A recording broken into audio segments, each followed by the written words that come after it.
Hello friends.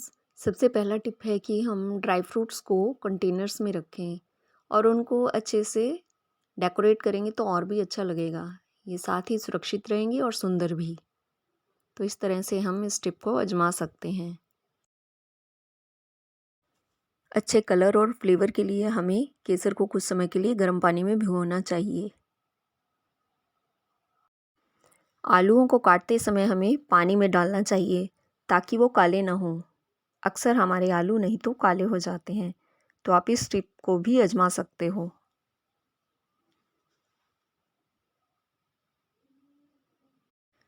करेले के साथ हमें छिलकों को भी यूज़ करना चाहिए।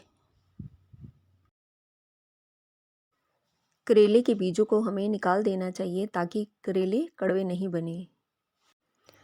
करेले की अलग अलग रेसिपीज़ के लिए हम अलग अलग तरह से इसको काट सकते हैं और बना सकते हैं, जिससे कि हमें टेस्टी टेस्टी रेसिपी मिलेंगी करेले की।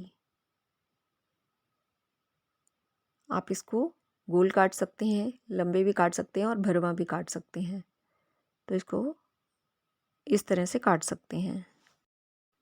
अगला टिप है हमारा करेलों के कड़वेपन को दूर करने के लिए। हम इसको छाछ में डुबोकर रख सकते हैं, जिससे इसका कड़वापन दूर हो जाएगा। अगला टिप भी हमारा करेलों को लेकर है। इसको हम फ्राई करेंगे तो ये ज़्यादा अच्छे से बनेंगे और जल्दी बनेंगी, और इसको आप कंटेनर में भी रख सकते हो।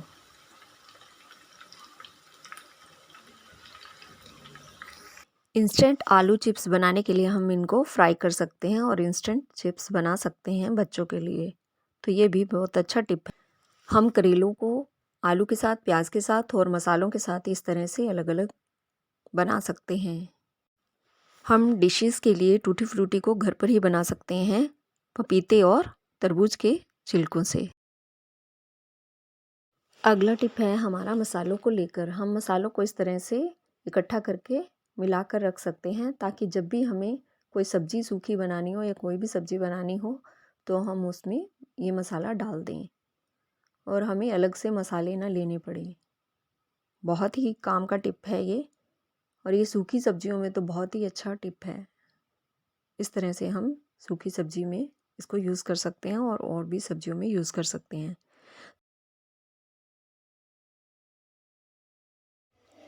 यदि हम सब्जी को सरसों के तेल में बनाते हैं तो सब्जी ज़्यादा करारी बनती है। हमें दाल को बनाने से पहले आधे घंटे के लिए भिगो देना चाहिए, जिससे हमारे पैसे भी बचेंगे और समय भी बचेगा और पौष्टिक भी बनेगी दाल। अगला टिप है हमारा ओरियो को लेकर। ओरियो में जो क्रीम होती है उससे हम पेस्ट्री या केक की डेकोरेशन कर सकते हैं। बहुत अच्छे से उससे डेकोरेशन हो जाती है। इस तरह से देखिए कितना अच्छा लग रहा है। तो आप इस तरह से यूज़ कर सकते हैं ओरियो की क्रीम को। अगला टिप है हमारा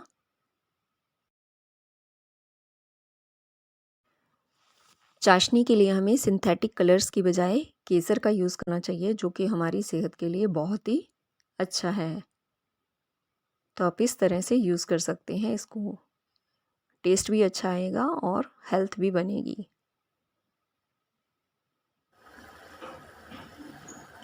अगला टिप है हमारा दालचीनी को लेकर। दालचीनी हमें साबुत ही यूज़ करनी चाहिए। पाउडर वाली दालचीनी नहीं लेनी चाहिए क्योंकि उसमें मिलावट हो सकती है। तो ये भी बहुत ही उपयोगी टिप है। दालचीनी एक ब्लड प्योरीफायर है। अगला टिप है हमारा संतरों के छिलकों को लेकर। हम संतरे के छिलकों को इस तरह से गैस पर अरोमा के लिए यूज़ कर सकते हैं। अगला टिप है हमारा प्याज के छिलकों को लेकर। प्याज के छिलकों को हम इस तरह से पानी में भिगो कर रख सकते हैं और उसको बालों के लिए यूज़ कर सकते हैं, जो कि बहुत ही अच्छा टिप है। अगला टिप है हमारा गोभी को लेकर। गोभी में जो डंठल होते हैं उनकी सब्ज़ी हम अलग से बना सकते हैं या उस सब्ज़ी को मिक्स करके भी बना सकते हैं डंठलों को, जिससे हमें आधी गोभी लेनी पड़ेगी और इसमें बहुत से गुण भी होते हैं। तो हम इस टिप को भी यूज़ कर सकते हैं। बहुत ही काम का टिप है ये। और इसको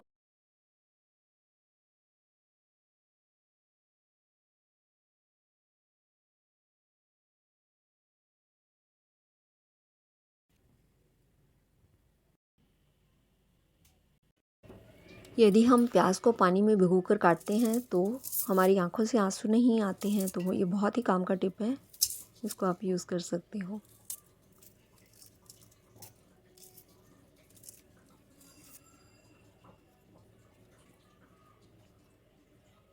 और जो ये प्याज के छिलक हैं, आप उनको छिपकलियों या कीट पतंगों को भगाने के लिए यूज़ कर सकते हो।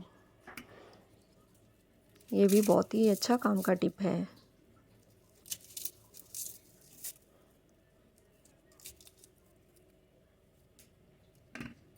प्याज भी आसानी से कट जाते हैं इससे।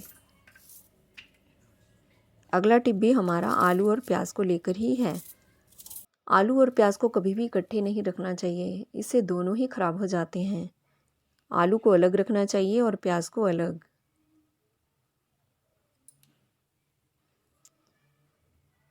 हमें दोनों को सेपरेट कर देना चाहिए ताकि दोनों ही सुरक्षित रहें।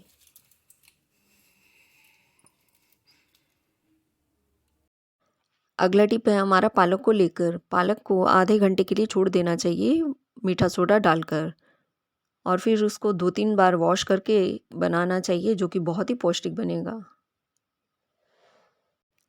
अगला टिप है हमारा सर्दियों से रिलेटेड।